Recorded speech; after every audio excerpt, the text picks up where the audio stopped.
जय श्री कृष्णा। नमस्कार मित्रों, कैसे हो आप लोग? अच्छे हो?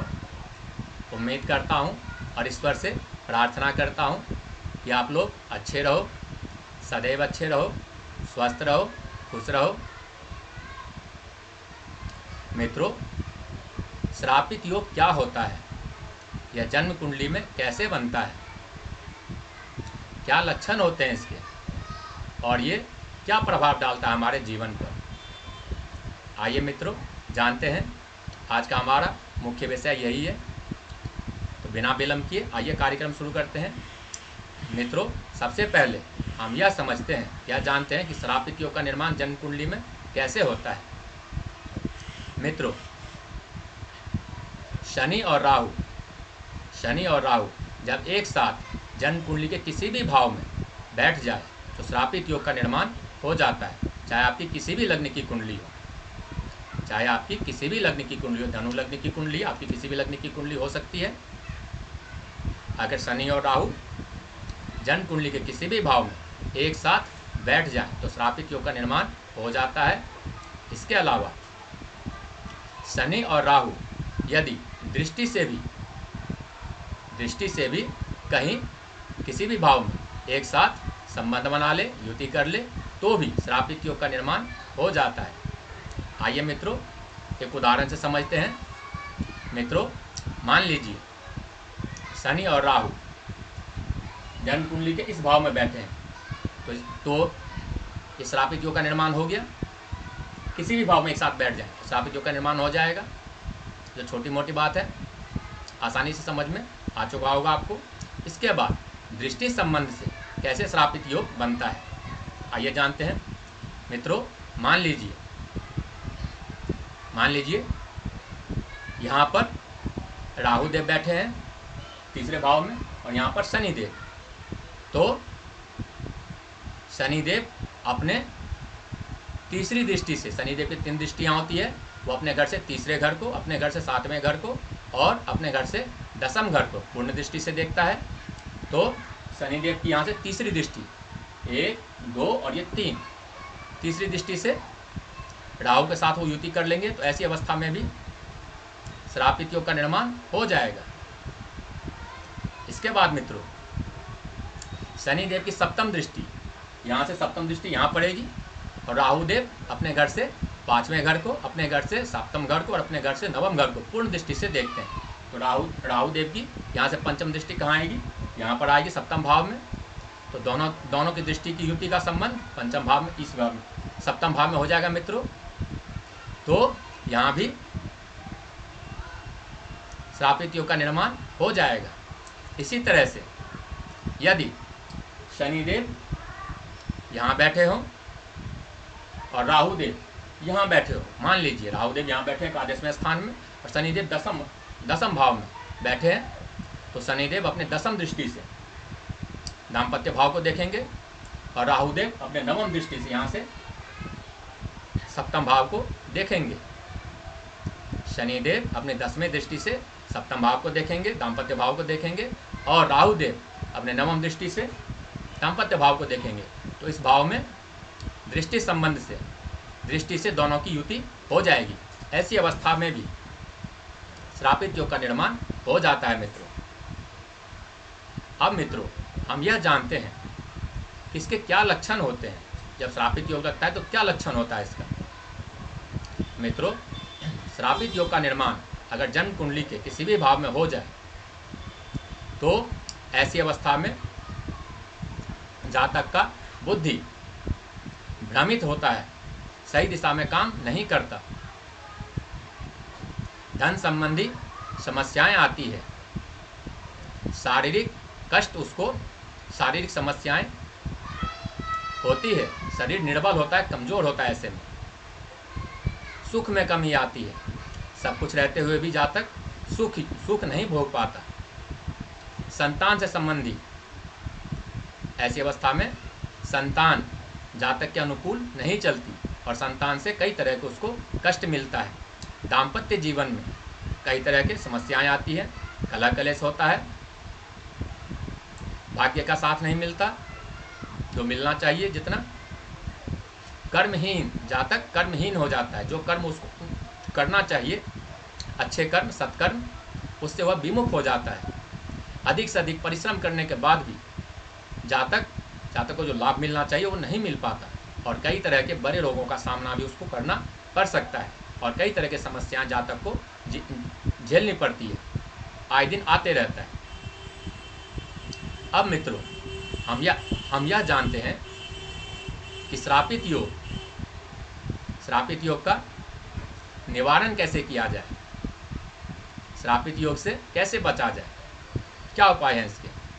मित्रों, इसका नाम ही है श्रापित योग। श्रापित मतलब श्राप। ये जिस भाव में भी लग जाए ना, जिस भाव में भी, उसे श्रापित कर देता है। जैसे कि ना श्राप देना, बस कुछ इसी तरह से श्राप ही लग जाता है मित्रों। उस भाव से संबंधी कारकत्व में कमी आती है। उस भाव से जो भी, जिस चीज़ का भी भाव हो, उससे समस्याएं आती है। जैसे मान लीजिए मित्रों, यदि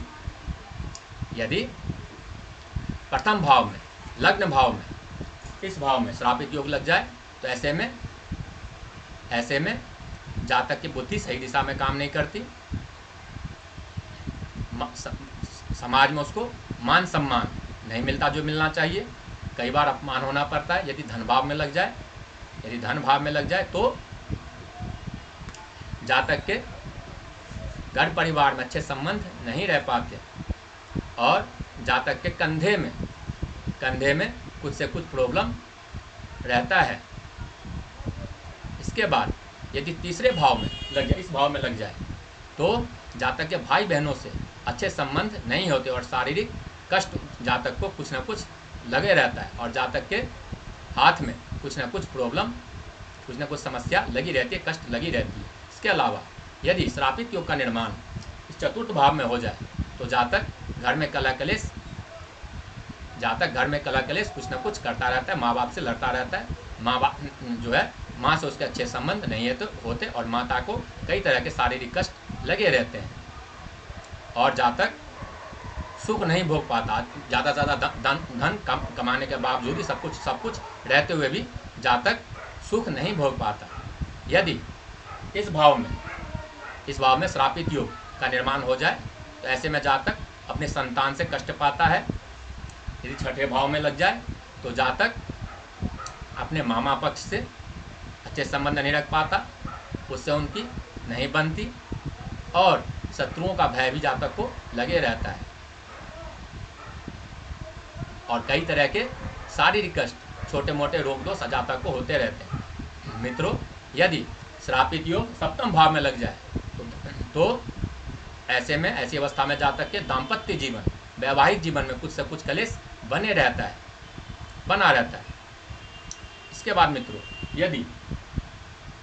यदि श्रापित योग अष्टम भाव में लग जाए, तो ऐसे में जातक की आयु में तो वृद्धि होती है, लेकिन जातक को कई बार चोट चपेट का सामना करना पड़ता है। कई बार उसके साथ दुर्घटनाएं, एक्सीडेंट, इन सब की संभावनाएं भी बनी रहती है, और होता है मित्रों। यदि भाग्य भाव में, इस भाव में लग जाए श्रापित योग, तो जातक को, ऐसी अवस्था में जातक को भाग्य का साथ नहीं मिलता, जितना मिलना चाहिए उतना नहीं मिलता।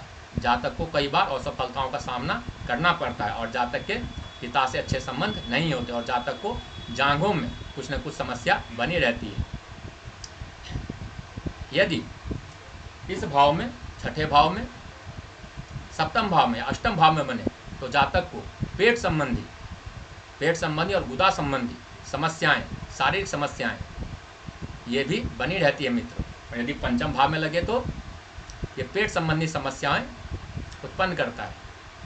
इसके बाद मित्रों, यदि दसम भाव में इसकी युति हो जाए, तो जातक राजनीति में तो अच्छे लाभ कमाता है, उसका जीवन अच्छे चलता है, राजनीति में वो सफलता पाता है, लेकिन दसम भाव में श्रापित योग लगने से जातक कर्महीन हो जाता है, कर्म विमुख हो जाता है, और झूठ बोलना, पाप करना, बुरे कर्म करना भी शुरू कर देता है, और पिता से उसके अच्छे संबंध नहीं होते।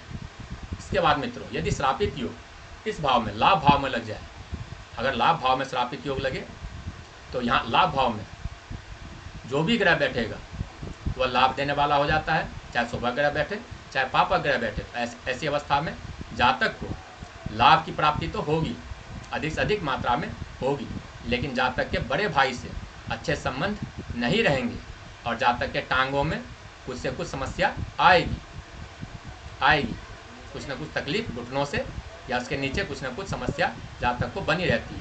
इसके अलावा मित्रों, यदि श्रापित योग का निर्माण जन्म कुंडली के द्वादश भाव में हो जाए तो जातक को कई तरह के बड़े रोग, असाध्य रोग होने का खतरा होता है। जातक को जेल जाने की भी नौबत आ जाती है या फिर जातक जा सकता है यदि उसका लग्न और लग्नेश कमजोर है तो। जातक को कई तरह की समस्याएं आती है। जातक को धर्म कर्म में रुचि नहीं रहता और जातक के खर्चे आय से अधिक होते हैं यदि द्वादश भाव में इसका निर्माण हो जाए तो। मित्रों, अब हम यह जानते हैं कि इसका निपटारा कैसे किया जाए, इसका निदान कैसे किया जाए, क्या उपाय हैं इसके बचने के क्या उपाय हैं। तो आइए मित्रों जानते हैं। मित्रों,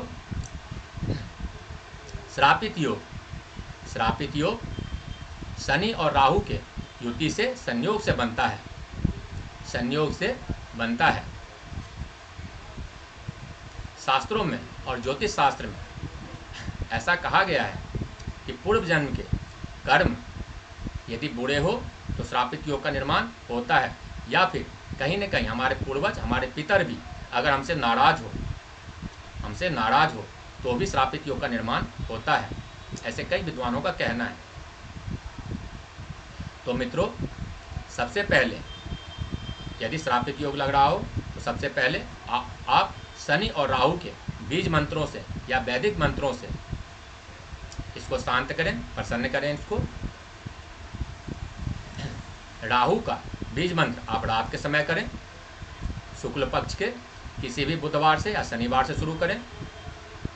शनि के बीज मंत्र या वैदिक मंत्र आप शनिवार से ही शुरू करें, शुक्ल पक्ष के शनिवार से। शनिदेव का बीज मंत्र आप सुबह के समय भी कर सकते हैं, शाम के समय भी कर सकते हैं, संध्या के समय भी कर सकते हैं, दोनों को प्रसन्न करें। इसके बाद आप हनुमान जी की पूजा करें, रोज नहीं तो कम से कम मंगलवार को सिंदूर लगाएं मित्रों। इसके बाद मित्रों, आप रोज के रोज प्रतिदिन चींटियों को आटा, चावल, चीनी सबको साथ मिलाकर इनको खिलाएं। अगर रोज नहीं तो कम से कम शनिवार के दिन ऐसा अवश्य करें। जहाँ पे चींटियाँ हो, पेड़ के नीचे होती है, सड़क के किनारे होती है, बगीचे में भी होती है, तो वहाँ पे आप आटा, चीनी, चावल या और भी मीठे पदार्थ आप डाल सकते हैं, उनके भोजन आप डाल सकते हैं। इससे भी पितृदेव की शांति मिलती है पितरों को, और श्रापित योग हमारा शांत होता है। इसके अलावा मित्रों, आप ब्राह्मणों को भोजन भी करा सकते हैं, जिससे पितरदेव शांत हो और आपके श्रापित योग भी शांत हो। इसके बाद मित्रों, आप सूर्यदेव को जल दें, क्योंकि कहीं न कहीं सूर्यदेव का संबंध हमारे पितरों से है और हमारे पितरों का संबंध कहीं न कहीं श्रापित योग से है। तो आप सूर्यदेव को जल दें, रोज जल दें, यह बहुत ज़रूरी है मित्रों। ज़्यादा समय नहीं लगता। ब्रह्म मुहूर्त में दें, 4:30 बजे से लेकर 6 बजे तक का ब्रह्म मुहूर्त का समय होता है सुबह के, उस समय दें। अगर उस समय ना दें तो 8 बजे तक आप दे दें। ओम ब्रह्म स्वरूपने श्री सूर्य नारायणाय नमः, इन मंत्रों को कहते हुए जल दें। या अगर ये मंत्र कठिन लग रहा हो तो ओम सूर्याय नमः कहते हुए जल दें। इतने में आपके श्रापित योग शांत हो जाएंगे मित्रों।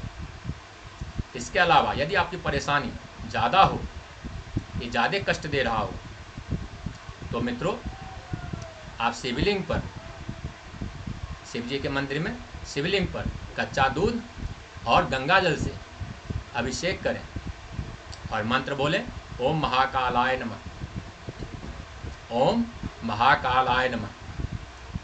इस मंत्र को बोलते हुए अभिषेक करें।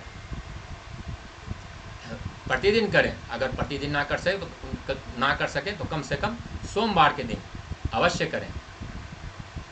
आपके श्रापित योग पूरी तरह से शांत हो जाएगा मित्रों। आप किसी भी उपाय का, जितने उपाय मैंने बताया है, अगर आप सब करें तो अति उत्तम है, या फिर 1 या 2 उपाय से भी आप पितृदेव को शांत कर सकते हैं। आप बीज मंत्रों का या वैदिक मंत्रों का प्रयोग करें, उससे भी पितृदेव शांत हो जाते हैं। जैसे कि मैंने कहा, चींटियों को भोजन कराएं, सूर्य देव को जल दें, हनुमान जी को पूजा करें। उपाय बहुत सारे हैं मित्रों। आप किसी भी विधि से पितृदेव को प्रसन्न कर सकते हैं, श्रापित योग को शांत कर सकते हैं। क्योंकि कहीं न कहीं मित्रों, हमारे पितरों का संबंध श्रापित योग से लगा हुआ है। नाम ही इसका श्रापित योग। जिस भाव में भी लगेगा उस भाव को यह श्रापित कर देता है, उस भाव से संबंधित कारकत्व में कमी ला देता है। सुख से अगर संबंध बनाएगा तो सुख में कमी लाएगा। दाम्पत्य से अगर श्रापित योग का संबंध बनेगा, हमारे वैवाहिक जीवन में कलह कलेश करेगा।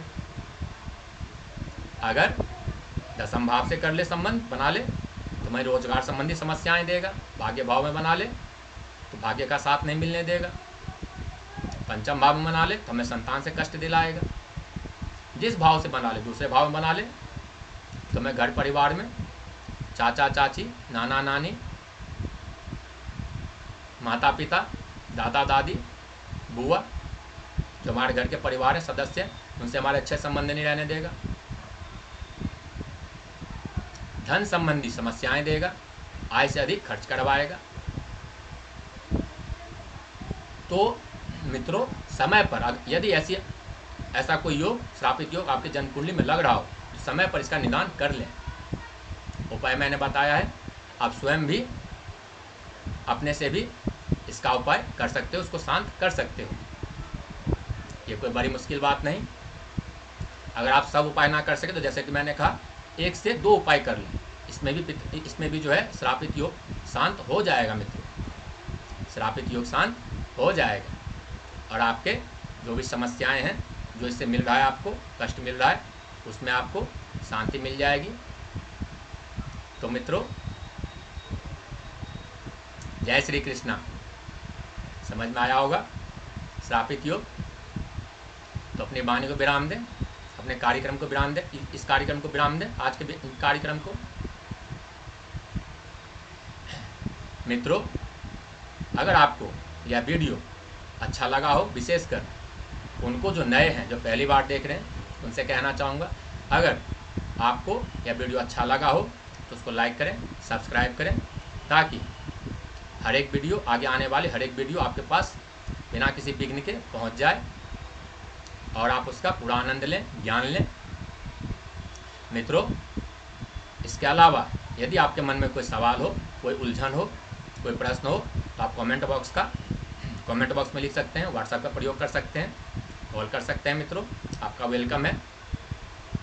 तो मित्रों, और मित्रों, अपने सुझाव अवश्य लिखें। अगर कोई रेक्टिफाई करनी है, कोई सुधार करना है, तो वो भी अवश्य लिखें। आपके बातों को, आपके सुझाव को महत्व दिया जाएगा। तो मित्रों, आज के कार्यक्रम को, अपनी वाणी को यहीं विराम देते हैं। मिलते हैं अगले वीडियो में अगले विषय के साथ। तब तक के लिए धन्यवाद, नमस्कार, जय श्री कृष्ण। ईश्वर आपको और आपके परिवार को खुश रखे, सुरक्षित रखे। आपकी सभी मनोकामनाएं पूर्ण हो।